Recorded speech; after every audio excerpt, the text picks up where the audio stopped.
What would you do if you rode into a town with $4 in your pocket, no bed to sleep in, no promise waiting on the other side of morning, and the only thing for sale was a locked iron boxcar that grown men swore no tool on earth could crack open?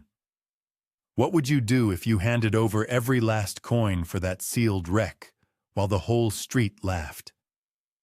A man named Andrew Brooks made that trade in a place called Rock Hollow, and the town lined up to watch him lose everything he had left.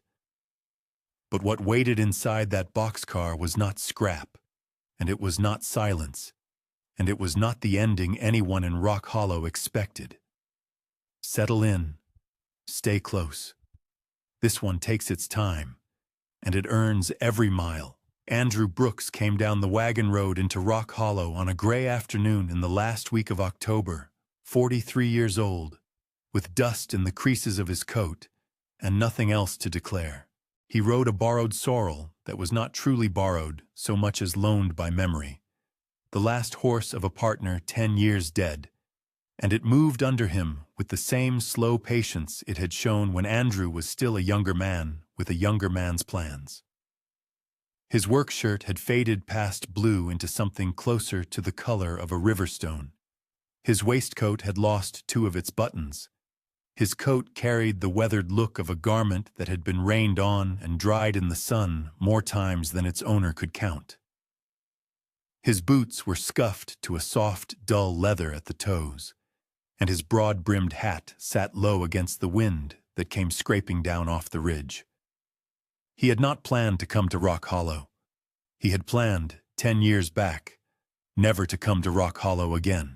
But a man learns that plans rust the way tin rusts, slow at first, and then all at once. And the road that had once looked like a straight line back to a decent life had bent under him until it delivered him here, to a plank street between a livery and a freight yard, with $4 silver in his inside pocket, and no living soul expecting him. He reined the sorrel to a stop at the end of the street and sat for a long moment without dismounting. The wind moved a loose shutter somewhere. A dog crossed the road without hurry. 2 men in front of the mercantile watched him with the flat, indifferent gaze that frontier towns reserve for strangers who arrive without wagons. Andrew touched the brim of his hat once, nodded, and moved on. He passed the church, which had a fresh coat of whitewash and a cracked bell. He passed a saloon whose door hung crooked on its hinges. He passed the freight yard, and there, at the end of a short spur of iron rail that came in off the main line and died against a bumper of stacked ties, he saw it. A boxcar. Squat, dust-colored, iron-sealed, sitting alone. He did not know yet that it was for sale. He did not know yet that it had been for sale for 11 months, and that no man in Rock Hollow, not the freight clerk and not the blacksmith, and not the drifter who had tried a chisel on its lock in July, had been able to open it. He only knew that his eyes had caught on it the way a nail catches on cloth, and that the sorrel, without prompting, had stopped walking. He sat there in the saddle and looked at the car for a long time. Then he rode on toward the livery to ask about work. The clerk at the freight office was a thin man in sleeve garters named Harlan Peake, and he laughed before Andrew had finished the question. "That car?" he said. $4 and it's yours. Been $4 since spring. Won't be a penny less because no man's fool enough to want it, and won't be a penny more because no man's fool enough to think he can crack it. He leaned back in his chair and grinned. "You lookin' at scrap or lookin' at trouble?" "Lookin'," Andrew said. "Lock's a monster," Harlan said. "Iron plate over the door. Some fool up the line bolted it shut for a shipment and lost the key, or the man with the key died, or the man with the key ran, depending on which drunk you ask. Freight company wrote it off, left it on our siding like a wart. Town wants it gone. $4 gets you the car, the plate, the lock, and the headache." Andrew laid his $4 on the counter one at a time. They made 4 small sounds against the wood. 4 sounds that in a quieter room might have carried the weight of a verdict. Harlan Peake stopped grinning. "Mister," he said, "I was joking."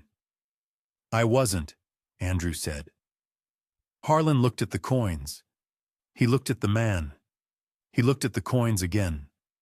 Then he pushed a piece of paper across the counter and dipped a pen and wrote out a bill of sale in a slow, careful hand. Because a clerk who has laughed at a customer will always write the paperwork carefully afterward, as if good penmanship might undo the laugh. Word ran down the plank street before the ink was dry. By the time Andrew stepped back out onto the boards, 3 men were standing at the end of the spur looking at his boxcar and shaking their heads. And by supper time, the whole town knew that a stranger with dust on his coat had spent his last $4 on the one piece of property in Rock Hollow that everyone agreed was worth nothing. Why would a man with nothing spend everything on a door that would not open? What did he see in that iron-sealed car that 11 months of local men had missed? And what exactly was waiting on the other side of that lock? If you're the kind of listener who loves a slow-burn frontier story, where the quiet man knows more than he says, take a moment to leave a comment and hit that subscribe button so the next chapter finds you. Now, settle back in, because Andrew Brooks is about to spend his first night in Rock Hollow with no bed, no supper, and a boxcar he cannot yet open. The laughter did not come all at once. It gathered the way weather gathers on a ridge, slow and gray and certain. A boy carrying a bucket stopped in the middle of the plank street to stare. 2 women outside the mercantile bent their heads together and did not bother to lower their voices. A man in a butcher's apron leaned in his doorway and said something to the man beside him, and both of them looked toward the freight yard and grinned the grin men grin when another man's misfortune has arrived in time to season their supper. Andrew Brooks kept walking. He led the sorrel by the reins now, and the sorrel walked with the same patient step it had walked into town on, as if it had heard louder laughter in its life and outlived that too. Andrew did not look at the mercantile porch. He did not look at the butcher. He looked at the ground 4 feet ahead of his boots and let the town do what a town would do. At the livery, he asked after work.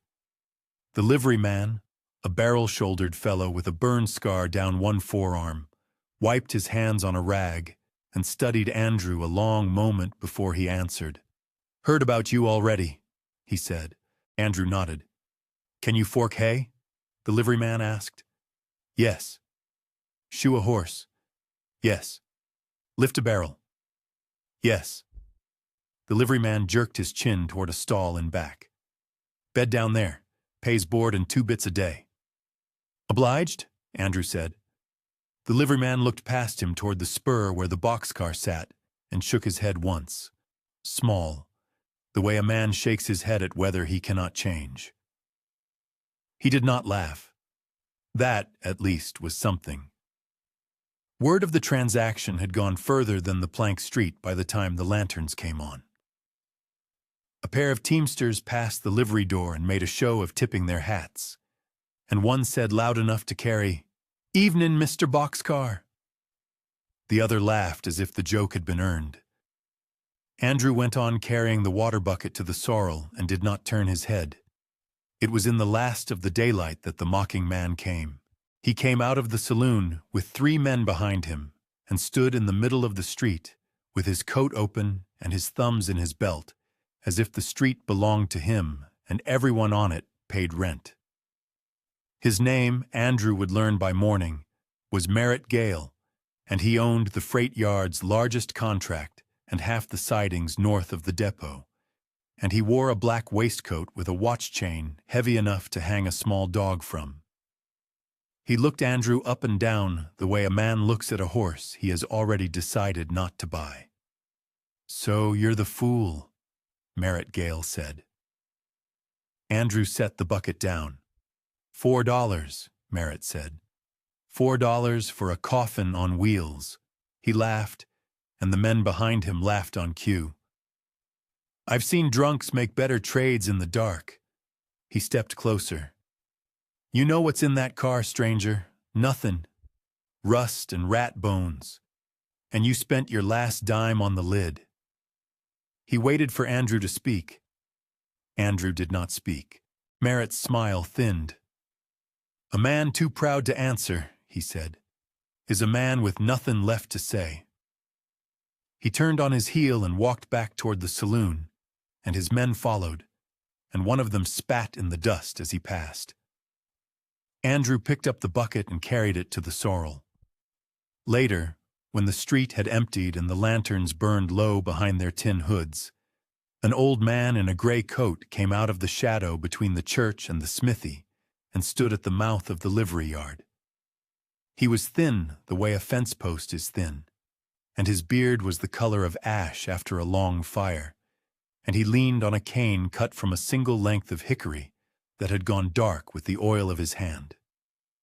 Andrew had not seen him earlier, and did not know his name, and would not learn it for some time. The old man watched the sorrel drink, and watched Andrew watch the sorrel drink, and only when the bucket was empty did he speak. A car locked from the outside, he said, was locked by a man who meant to come back. Andrew turned toward him. The old man did not wait for an answer. He touched the brim of his hat once, the way a man touches a hat at a graveside, and walked on down the plank street without another word. Andrew stood a long time in the door of the livery and watched him go. The words did not fit anywhere yet. They lay in his mind the way a stone lies at the bottom of a well, waiting for the water to lower before it could be seen. He slept that first night on a bed of loose straw in the empty stall beside the sorrel, with his coat for a blanket and his hat for a pillow. And he did not eat, because a man who has spent his last $4 does not eat on the first night. He slept the way men sleep, in a place they have not yet decided to trust, waking every hour to the settle of timber and the shift of a hoof. And once in the cold, small hours, he sat up in the straw and listened to the wind moving down the spur, and imagined he could hear it move over the iron plate of the boxcar door.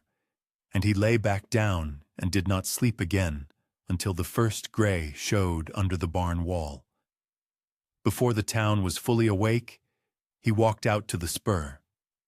The morning had come in low and cold, with a fog off the creek that lay along the tracks like something spilled and forgotten, and the boxcar rose out of that fog the way a headstone rises out of frost. Andrew stopped at 10 paces. He looked at what he owned. It was uglier by daylight than it had been from the wagon road. The paint had gone past, faded into a color that had no name, somewhere between dust and ash and the underside of an old kettle. The wheels had rusted to the rails where they stood. The roof sagged half an inch in the center where 100 rains had pressed it. The iron plate over the door was bolted with 6 heavy bolts, and each bolt head was the size of a walnut, and each bolt had been driven with the kind of care a man uses when he means a thing to hold. He walked around it slowly, the way a man walks around a horse he is thinking of buying, though he had already bought it, and there was no walking away. The far side was the same as the near side. The end doors were plated too. There was no window. There was no seam a knife could enter. There was no give anywhere in the whole dust-colored length of it. From 10 feet off, it looked like a coffin. From 2 feet off, it looked like a vault. He stood with one hand flat against the iron and closed his eyes. The metal was cold and dry and gave nothing back. He kept his hand there anyway, the way a man keeps a hand on the flank of a horse he is trying to gentle. And he listened, because it seemed to him that a man who had bought a locked thing owed it at least the courtesy of listening before he asked it to open. He heard nothing but the wind and the sorrel far off in the stable and the first cough of a stove being lit in a house at the edge of town. He kept his hand there until the iron warmed under his palm, which took a long time, and then he took his hand away and walked back to the livery to begin his first day of work. He did not know it yet, but he had already begun to understand the old man's line. Not the meaning of it, only the weight. The livery was already awake when he came back through its wide door. The barrel-shouldered man with the burn scar down his forearm was throwing feed into the near stalls, and he lifted his chin at Andrew without speaking and pointed with the tine of the fork toward a stack of hay bales taller than a man. Andrew took off his coat and hung it on a nail and rolled his sleeves and took up the second fork leaning against the post. And by the time the sun cleared the ridge behind the church, he had moved half the stack, and his shoulders had remembered a kind of ache they had not felt in a long while. The sorrel watched him from its stall with the patient, sidewise attention of a horse that had followed a man across too many bad years to be surprised by him now. At noon, the liveryman handed him a tin cup of coffee and a heel of bread with a smear of drippings on it and said only, "Eat." Andrew ate. He drank the coffee, standing in the doorway, looking down the plank street toward the spur, where the boxcar sat with the same dull indifference a rock shows a road. 2 boys had gathered at 10 paces from it and were throwing pebbles at the iron plate to hear the sound. The sound carried. It was a flat, unmusical clank, like a bell that had forgotten how to ring. The liveryman came and stood beside him and watched the boys a moment and said, "They'll tire of it." "They will," Andrew said. That afternoon, when the liveryman sent him down to the freight yard with a coil of rope and a message for Harlan Peak, Andrew went the long way, past the end of the spur, and stopped again beside the car. The boys were gone. The pebbles lay scattered in the cinders. He walked once around the boxcar as he had done at dawn, but slower now, and with the tired, careful attention of a man who has begun to suspect a thing without yet knowing what. He stopped at the far end, where the low sun raked across the boards under the sill, and he crouched. Beneath the plate, beneath the great bolts, in the shadow the iron threw across the wood, there was a mark. It was small. It had been made with a piece of chalk or a lump of soft stone, and rain had taken most of it, and dust had taken most of the rest. But the ghost of it remained where the plate had shielded it from the weather. A crooked circle with a bar drawn through the middle of it. Beside the circle, a single letter he could not read, half a stroke, and then nothing. Andrew's hands went still on his knees. He had seen that mark before. He had seen it drawn in charcoal on the side of a crate that had been loaded onto a freight car in a rail town 200 miles east of Rock Hollow in the last week of March, 10 years back. He had watched a man draw it with the stub of a chalk stick and blow the dust off his fingers and slide the crate under a tarp. The man who drew it had been his partner. The car that crate had gone into had never reached the town it was consigned to. The company that ran the freight had said the shipment was lost between depots and no man was to blame. Andrew had known even then that a shipment does not lose itself. He stayed crouched a long moment. Then he stood up and did not touch the mark, and did not scuff it away, and did not draw attention to it in any way. He walked around the car once more, slowly, without looking down. Anyone watching from the freight office would have seen a man inspecting a wheel. He went on to Harlan Peak with the coil of rope and the message, and he did not let his face change, and he did not look back at the car until he was already past the depot and on his way to the livery. When he did look from a distance, the boxcar was only what it had always been to the rest of the town. A dust-colored coffin on wheels, sitting where no one wanted it. He did not tell the liveryman. He did not tell anyone. That night in the stall, he lay on his back on the loose straw with his coat pulled to his chin and his hat over his eyes, and he listened to the sorrel breathe. The horse breathed the way it had always breathed, slow and untroubled, and Andrew found the rhythm of it and matched his own to it, and still did not sleep for a long while. The old man's line came back to him then, not as a mystery, but as an instruction. A car locked from the outside was locked by a man who meant to come back. He turned the sentence over. He set it beside the chalked circle under the plate. He did not yet know what fit in the space between them, but he could feel now that there was a space, and that it had a shape. In the last hour before dawn, he sat up in the straw, and without lighting a lantern, took out a bit of folded paper he carried in the lining of his coat and a stub of pencil, and by the faint gray light coming under the barn wall, he drew the mark from memory. A crooked circle, a bar through the middle. He folded the paper again and put it back in his coat and lay down and closed his eyes, and this time he slept. For the next several days he worked. He forked hay before breakfast and after supper. He carried water. He mucked stalls.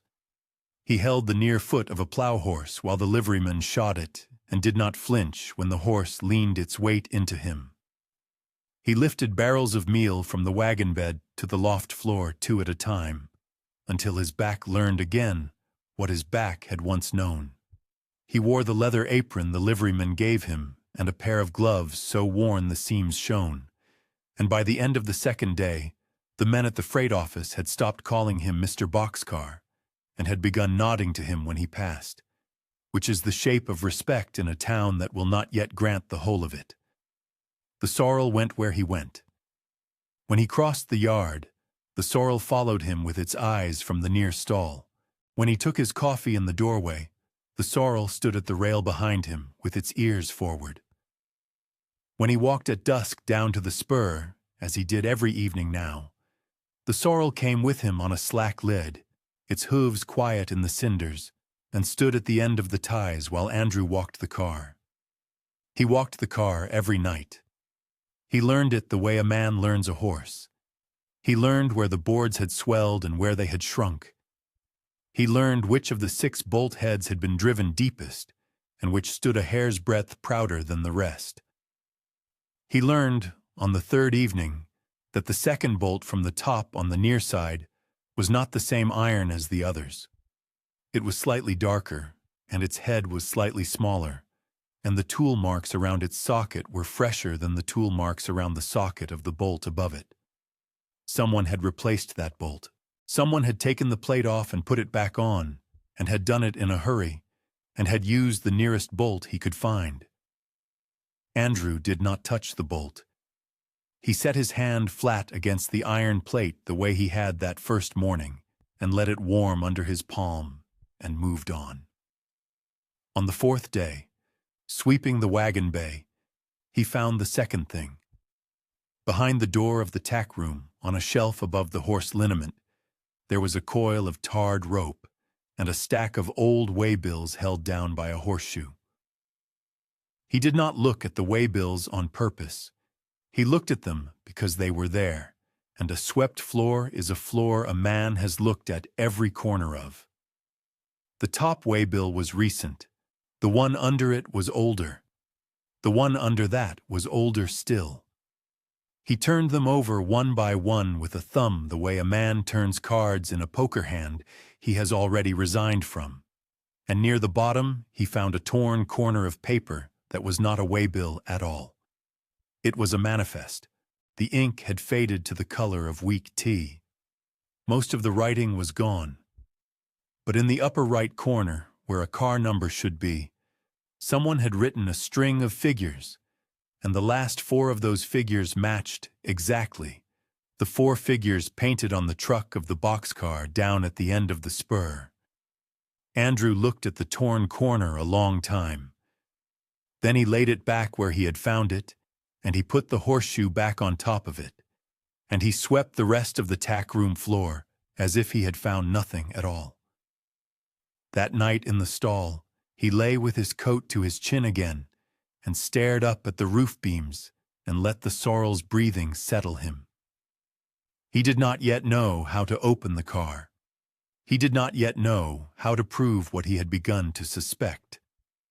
He knew only that the car at the end of the spur was not scrap and not accident, and not the joke the town had made of it. It was a thing a man had meant to come back for. It was a thing another man had meant no one else to reach. He turned on his side.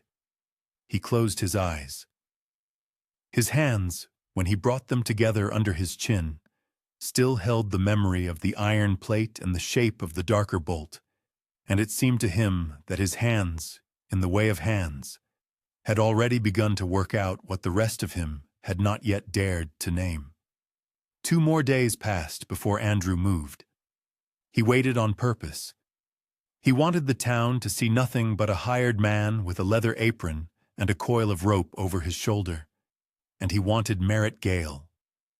When Merritt Gale rode past the spur on his gray gelding of a morning, to see only the same faded coat and the same bent hat and the same silent stranger who had bought a coffin on wheels and could not open it. On the 3rd night, he did not sleep in the stall. He waited until the last lantern and the last window of the last house at the edge of town had gone out, and then he rose, and he took from the livery a short pry, a heavy wrench, a can of neatsfoot oil, a rag, and a lantern with the flame turned down to a bead the size of a pea. He led the sorrel to the mouth of the yard and looped its lead over the post, so that if anyone came down the plank street, the horse would turn its head. Then he walked the long way to the spur, keeping to the shadow of the freight office wall. The night was cold and clear. The rails caught what little light the sky had. He set the lantern in the cinders on the far side of the boxcar, where its glow could not be seen from the town, and he knelt beside the second bolt from the top on the near side, and put oil on the socket and let it soak. He waited a long while. He listened. Somewhere a dog barked once and stopped. The wind moved down the spur the way it had moved the first night. He set the wrench on the darker bolt. It gave, not easily. Not on the first pull, but on the second pull it moved a quarter turn, and on the third a full turn, and after that it came out into his gloved palm as if it had only been resting there. He held it up to the lantern. The threads were bright inside, not eaten with rust like the head. Someone had put this bolt in not long before the car had been left. He set it in the cinders and moved to the next. The rest were older and stubborner, and took him the better part of 2 hours, working slow so the wrench would not ring against the plate. He oiled each socket. He wrapped the head in the rag before he set the wrench. He rested his hands when they cramped. He listened between every turn. When the last bolt came free, he laid it in a row beside the others in the cinders, 6 iron acorns in a line, and he set both hands flat on the plate and pushed sideways, and the plate slid a 1/4 inch, and then another, and then it lifted away from the door on its hidden lip, and he set it down against the wheel of the car without a sound. The door beneath was pine, sun-bleached, with a simple latch, no lock, no chain. Only the plate had ever kept the car shut. He understood then, standing in the cold, with his breath white against the wood, that the plate had not been put there to hold in a thing valuable to the freight company. The plate had been put there to hold in a thing valuable to a man who had not wanted the freight company, or anyone else, to open the door before he came back for it himself. Andrew slid the latch. He drew the door back 3 fingers' width. He raised the lantern. The first thing the light found was straw, loose straw, gray with age, packed against the near wall the way a man packs straw to keep a load from shifting. Above the straw, the light found the edge of a crate. Above the crate, another crate. He drew the door back a hand's width more. The light climbed. There were 6 crates stacked 2 and 2 and 2, roped down with hemp gone the color of dust, and on the side of the nearest crate, faint but plain in the lantern glow, was a charcoal mark, a crooked circle with a bar through the middle. Andrew stood a long time without moving. He had last seen that mark 10 years back, in the last week of March, drawn by a hand he had known since boyhood, on a crate slid under a tarp in a rail town 200 miles east of Rock Hollow. The hand that had drawn it had been in the ground 8 years. The shipment that had carried it had been called lost between depots by a company that had shrugged and turned its ledger to the next page. He had ridden away from that page believing what he could not prove, and he had ridden a great many miles since, and he had come at last into a town he had sworn never to see again, with $4 silver in his pocket. And here in the lantern light was the crate his partner had marked with his own hand, roped down and waiting exactly where a man had left it who had meant to come back. He climbed up into the car. He did not open the crates. He did not need to. He held the lantern to the top crate and read, in the same faded charcoal, in the same familiar hand, a set of figures and a name he had known as long as he had known his own. Beneath that crate was another, and beneath that another, and each bore the same mark. At the far end of the car, wedged between the last crate and the wall, was a tin box no larger than a Bible. He lifted it down. He sat on the straw. He opened it. Inside was a folded ledger sheet and a bundle of letters tied with twine, and beneath them a single sheet of writing paper, folded once, addressed in his partner's hand to Andrew Brooks, and dated the week before his partner had died. Andrew read the letter by the bead of lantern flame. He read it twice. When he had finished, he folded it exactly as it had been folded and put it back in the tin and closed the lid. He climbed down out of the car. He slid the door shut. He lifted the plate back into place and set each bolt back in its own socket and turned each one only so far as would hold the plate against the wood, so that from 10 paces the car would look as it had looked at dusk. He carried the lantern and the tin and the wrench and the pry back the long way to the livery in the dark. He did not sleep. He sat on the straw with the tin in his lap and the sorrel breathing behind him. And when the first gray showed under the barn wall, he took the letter out again and read it a third time, and this time his hand shook only a little, and only at the names. There were 3 names in the letter. One was dead. One had gone west and was said to be dead. The third was Merritt Gale. He knew then what he had bought for $4. He had not bought scrap. He had bought the one piece of property in the territory that could put a rope on a man half the sidings north of the depot belonged to. And he understood, sitting in the straw with the tin box cold against his knee, that Merritt Gale had known from the moment a stranger laid $4 silver on Harlan Peake's counter that the plate on the boxcar was no longer safe. The trouble came on the 5th night, and it came with weather. A wind rose out of the north after supper and drove the temperature down through the boards of the livery until the water in the trough skinned over. By dark, the sky was the color of wet slate, and the first hard flakes were coming sideways across the plank street. The liveryman closed the wide door against the wind and shook his head at the roof and said, "This one will bite."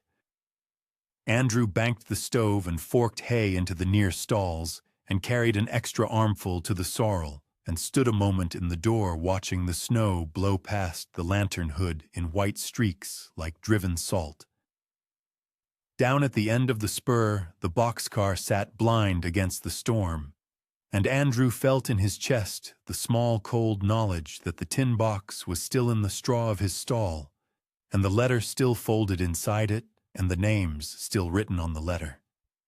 And that no storm in the world would keep Merritt Gale from remembering what a stranger with $4 might have found.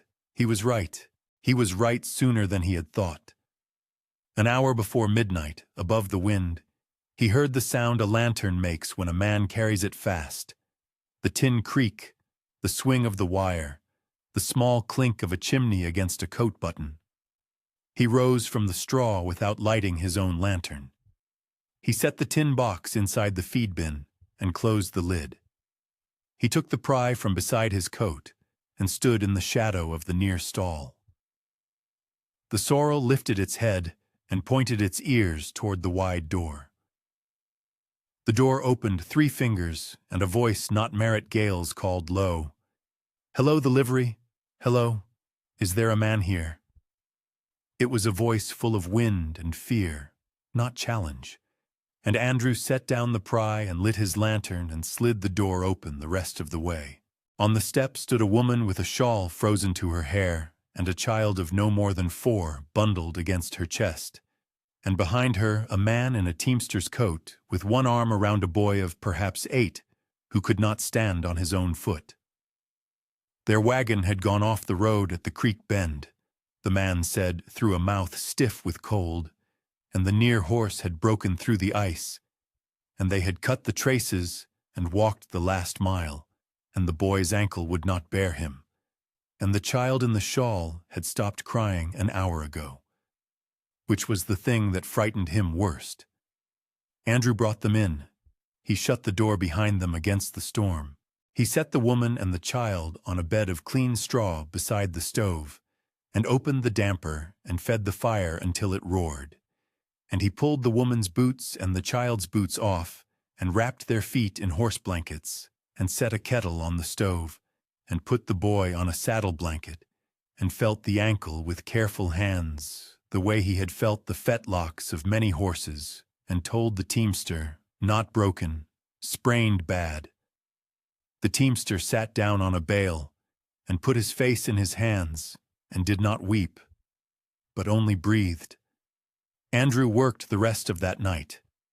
He heated water and thawed the child's fingers between his palms until the child began to cry again, and the mother wept when she heard it. He gave the woman his coat off his back and did not think of the paper in the lining. He gave the teamster the tin cup of coffee the liveryman had left banked on the stove, and when the coffee was gone, he made more. He never once looked toward the feed bin. He never once looked toward the door. Toward the small hours, the wind fell, and the snow with it. And the boy slept on the saddle blanket, and the child slept in the shawl, and the woman sat with her hand on the child's back and watched Andrew feed the stove. She said low, "Mister, we would have died out there." Andrew said, "You didn't." He set another split of pine on the fire. He had heard Merritt Gale's boots, an hour past midnight, out on the plank street. He had heard them stop at the mouth of the livery yard. He had heard them stand there a long time in the snow, listening, and then he had heard them go on. A man with a lantern and bad intent will not step into a livery where a family sits in the light of the stove and a child cries, and a mother thanks God aloud. Merritt Gale had come for the tin box, and found instead a room full of witnesses, and had turned away. Andrew understood, feeding the fire, that the storm had done for him what he could not have done for himself. It had put people between him and the man who wished him gone. It had drawn a line. And when the woman said again, softer, "Mister, I don't know your name," Andrew said, "Andrew Brooks." And he said it plain, and he felt something settle in him that had been loose since he had ridden into Rock Hollow with $4 and no prospects. He would not run. He would not hide the tin. He would not put the plate back and pretend he had found nothing. He had chosen already, in the boxcar with the lantern on the straw and his partner's hand under his eye. And now he chose again with a child asleep on his coat and a stove roaring against the cold. and this second choosing was the one that mattered. Whatever came for him next would find him standing in the door of the livery with the sorrel behind him and a family at the fire and the truth in a tin box in the feed bin, and it would have to come through all of that to reach him. Outside, at the end of the spur, the snow had drifted white against the iron plate of the boxcar, and the 6 bolts sat in their sockets exactly as they had sat for 11 months, and no one passing at dawn would have said that anything had changed there at all. By first light, the wind had gone out of the sky, and the snow lay heavy and quiet on the plank street, and the town woke into a stillness it had not owned in weeks. The liveryman opened the wide door at 6:30 and stopped where he stood. The stove was roaring. A woman slept with her cheek on a saddle. A child slept in a shawl. A boy of about 8 lay with a horse blanket to his chin and his ankle wrapped in strips torn from a clean flour sack. A teamster sat on a bale with his coat across his knees and his eyes red. Andrew stood in the doorway with a tin cup in his hand and his sleeves rolled to the elbow. The liveryman looked at Andrew a long moment, then set down the fork he had carried in and said only, "I'll fetch the doctor." The doctor came within the hour, a small, tidy man in a long, dark coat, and worked his way from the child to the boy to the woman without speaking more than was necessary. When he had finished, he stood beside Andrew at the stove and warmed his hands and said quietly, "You did well. The little one would not have kept through another hour." Andrew nodded once and looked at the floor.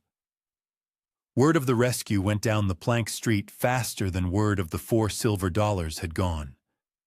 By noon, there were 6 townsfolk in the livery yard, with bread and dried apples and a jug of milk still warm from the cow. The 2 women who had spoken outside the mercantile brought a bundle of clean flannel for the child. The butcher in his apron carried in a covered pot. The boy in the street who had stopped with his bucket now stood at the door with his hat in both hands and did not throw a single pebble at anything. At 2 in the afternoon, a marshal rode in from the east on a bay mare with snow to her fetlocks. He had come, he said, on a matter concerning a shipment lost 10 years back and a name given to him by letter from a man now dead.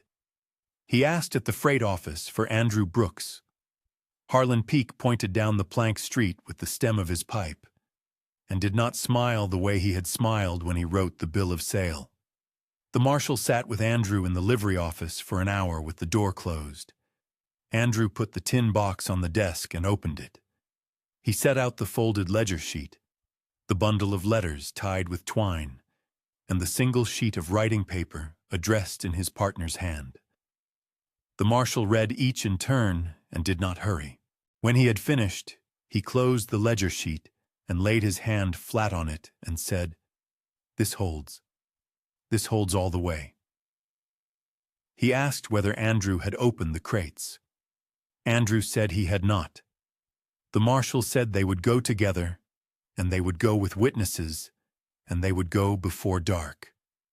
They went at 3, with the liveryman, with Harlan Peake, with the doctor, and with 2 of the older teamsters from the freight yard. The marshal broke the seal on the top crate himself and lifted the lid. Inside, wrapped in oilcloth gone stiff with age, lay bar silver stamped with a mark the older teamsters recognized at once and had not seen since a run out of the eastern camps had been called lost between depots 10 years back. No man spoke for a full minute. Then Harlan Peake took off his hat and held it against his chest and said, "Lo, Lord, have mercy." The liveryman looked at Andrew, and this time he did not look away. Merritt Gale was in the saloon. The marshal walked to him across the plank street with the older teamsters at his shoulder and Andrew a half-step behind. What passed between them was quiet and lasted less than 5 minutes. Merritt Gale did not shout, and he did not run. He set his glass down on the bar with a careful hand, and he took the black waistcoat off over the heavy watch chain, and he laid the chain on the bar beside the glass, and he walked out ahead of the marshal without lifting his eyes. As he passed Andrew in the doorway, he stopped once, briefly, and said, in a voice pitched only for Andrew to hear, $4. Andrew said nothing. Merritt Gale went on into the snow. By evening the whole Plank Street knew. The two women outside the mercantile did not speak this time. The butcher in his apron stepped out of his doorway as Andrew walked past and touched the brim of his cap. Down at the end of the spur, the boxcar sat as it had sat for 11 months. Only now 3 men from the freight office stood near it with their hats off, the way men stand near a grave. Andrew slept that night in the stall beside the sorrel with his coat pulled to his chin and his hat over his eyes, and he slept through until dawn without waking, for the first time since he had ridden into Rock Hollow. Spring came slow to Rock Hollow that year, but it came. The silver was inventoried by a clerk sent up from the territorial office, a mild young man in spectacles who worked 3 days at the freight office desk and, when he had finished, sought Andrew out at the livery and shook his hand and said, "The share owing to you and to the estate of your partner is a considerable one, sir. You will not need to fork hay again unless you wish to." Andrew thanked him, and that afternoon forked hay. He bought no house.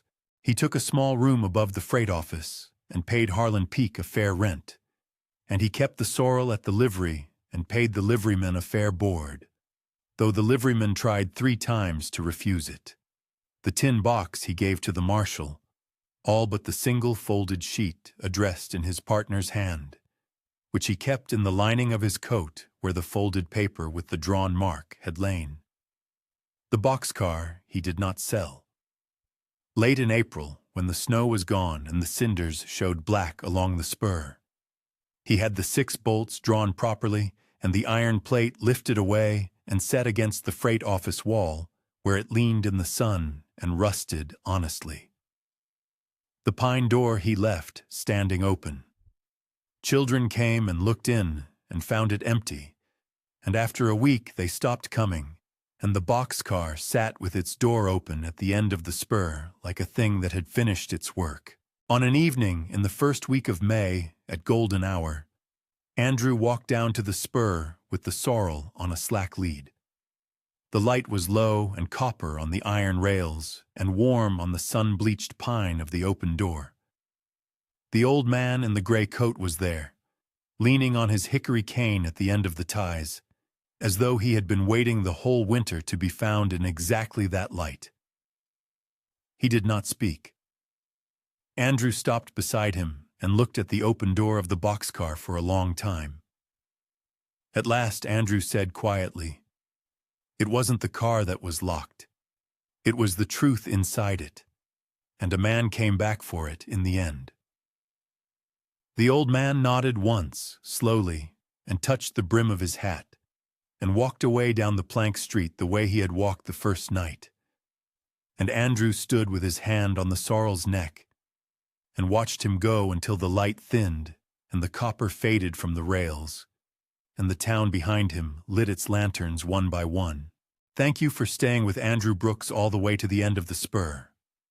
This was a story about the patience it takes to carry a truth alone until the world is ready to hear it. If it moved you, leave a like. Tell us in the comments where you're watching from, and subscribe so you don't miss the next quiet ride into another frontier town, where another forgotten thing is waiting for the one man willing to see it plain.